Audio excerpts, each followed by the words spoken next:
is mainly sandbars and shoals. If we carefully shovel away the accumulated sand, we are certain to see the layers of the bridge construction. In the bottom layer, the wood used by the Vanara for the foundation would certainly be there. Obviously, over the last so many thousand years, the wood would have solidified and become carbonaceous material and would probably now be botanical grains.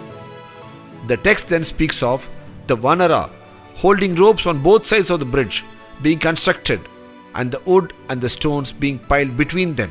The text clearly mentions that the Vanara held ropes for many yojana to build the bridge in proper linear alignment.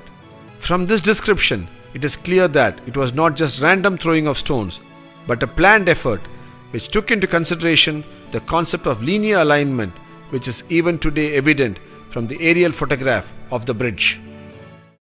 The distances they covered each day is also mentioned in the text. In the text, it's explicitly mentioned that the total length of the bridge was 100 yojana in length and 10 yojana in width. This is a 10:1 ratio. Today, at actual site conditions, the Rama Setu or Adams Bridge measures to 35 kilometers in length by 3.5 kilometers in width. This is also a 10:1 ratio. After the victorious battle with Ravana, while returning with Sita to Ayodhya in the Pushpak Vimana, they fly over this bridge. Rama then points this bridge to Sita and states as to how difficult it was for them to construct and how it was only Nala, the engineer par excellence, who could execute it, and Rama calls it Nala Setu. When did this Nala Setu come to be called Adams Bridge? The bridge was originally called Nala Setu, as we have seen. Later the people, out of their admiration and veneration for Rama, started calling it Rama Setu, and later it also got the name Setu Bandha, that which joins two lands. This has been a walking bridge for many millennia. During the course of its early usage, one of the early Islamic religious leaders of Sri Lanka walked over this bridge and reached Lanka to do penance there. Since he was the early Islamic man, he was called Adam by the Sri Lankan Muslims. When the Europeans came to this part of the world, they could easily correlate to the name Adam, and they started calling it Adams Bridge in their records, and the name stayed. In the last few decades, man-made satellites have been regularly orbiting the Earth and photographing various parts of the Earth. One such area they have photographed is the southern part of India. In this set of photographs, the bridge is also visible. It can be distinctly seen as a shallow underwater causeway connecting the two lands.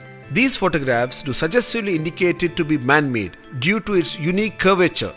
The opinion of many is that this could be the man-made bridge as detailed in the Ramayana text.